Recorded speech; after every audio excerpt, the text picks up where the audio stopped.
Hello, my name is Richard Wayne Garganta, and I'm here to exercise my right to free speech according to the Constitution of the United States, which, as you know, is becoming further and further from the realization that this country was founded on.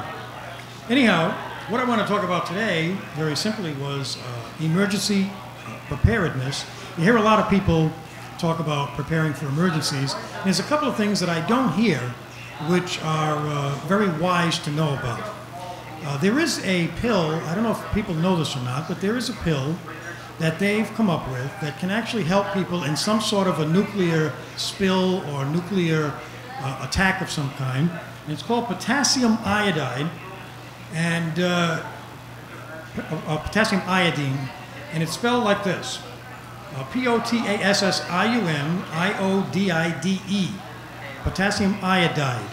This can help you in the event of some sort of nuclear catastrophe. Now, there are some limitations on how it can help you or when it can help you. So before you go running out to buy it, I would strongly recommend that you find out what conditions that it's effective under. But you'd be surprised the number of people that don't know about that, and yet they're concerned about some sort of dirty bomb or whatever, and they don't realize that there is something that might be able to help them in that situation. Now, there's a website on the internet which I'll give out, if that's all right with the producers, which is ki4u.com. That'll tell you just about everything you wanted to know about potassium iodide and how to protect yourself in some sort of nuclear accident. Another thing that a lot of people don't know about, when they hear of some sort of a crisis, the first thing they do is they stop into a store to buy food. But let me tell you, if there is a crisis of any kind that's going to require emergency supplies, the number one thing you should have is water. Because you can survive for weeks without food, but you can't survive but days without water. And yet most people in an emergency situation, their first thought is to stop in a market and buy food.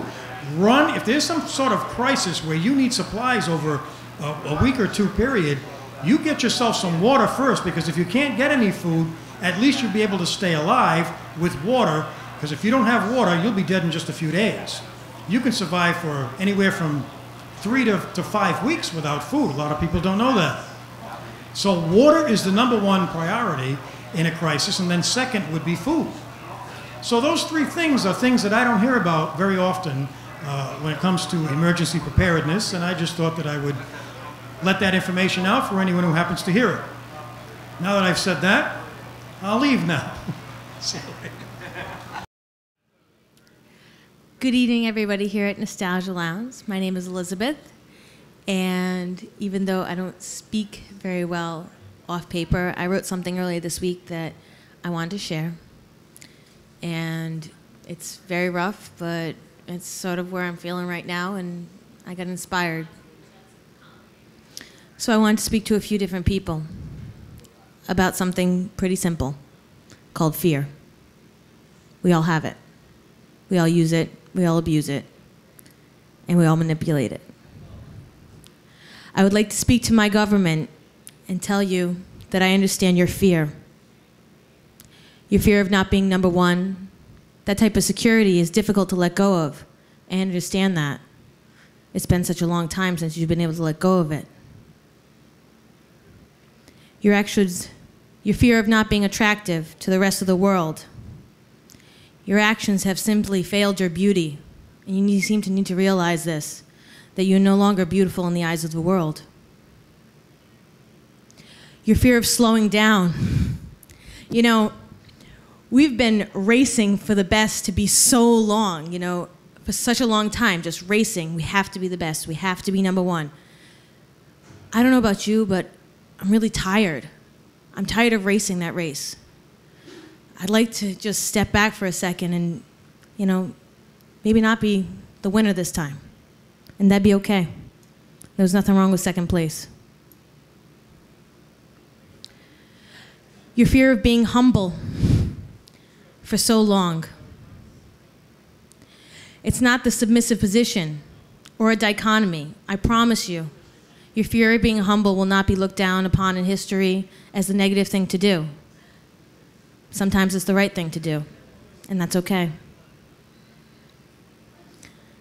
Your fear of change. Detailed orientated passions can distract you from the bigger picture at home. And unfortunately, you have to listen, and the people are asking for change, and they need it now. Your fear, you have the biggest fear of actually not being feared.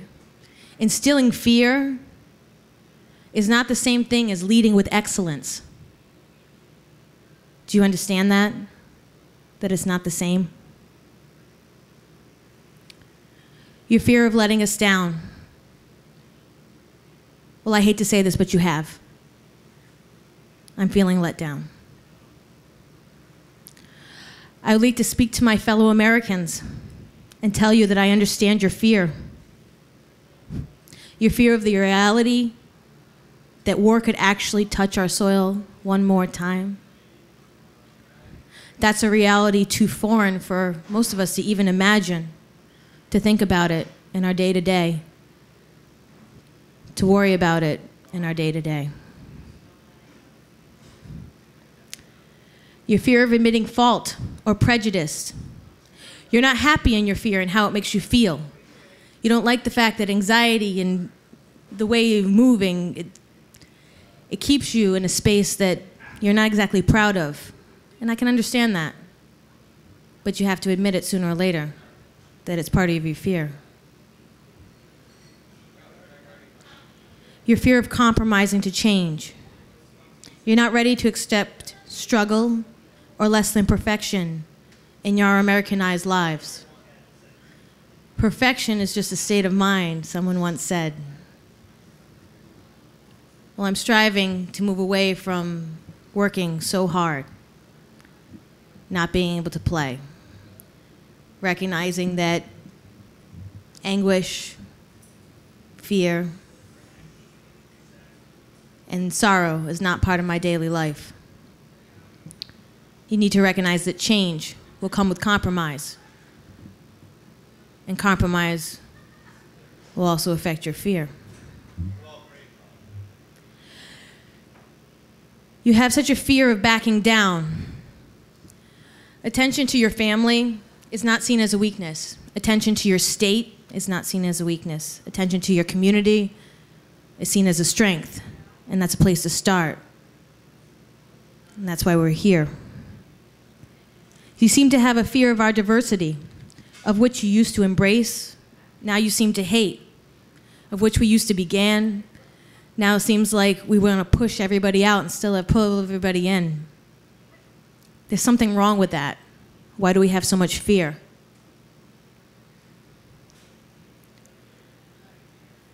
You seem to have a major fear every day of not feeling safe, and I understand that.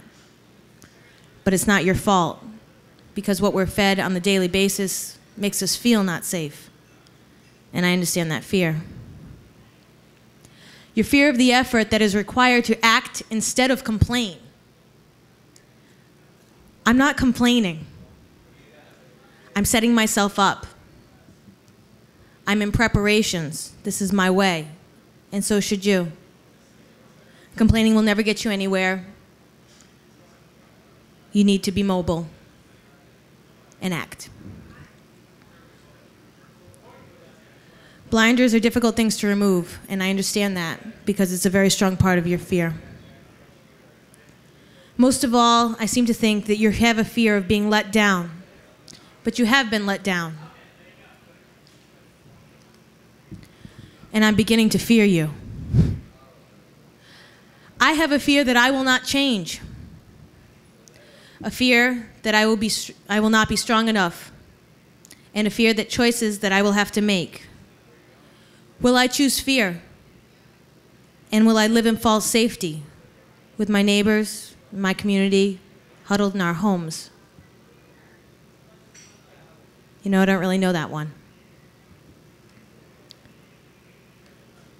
But I really hope that I'll bear ready and be able to accept it and reclaim some of these liberties, reclaim all of these liberties.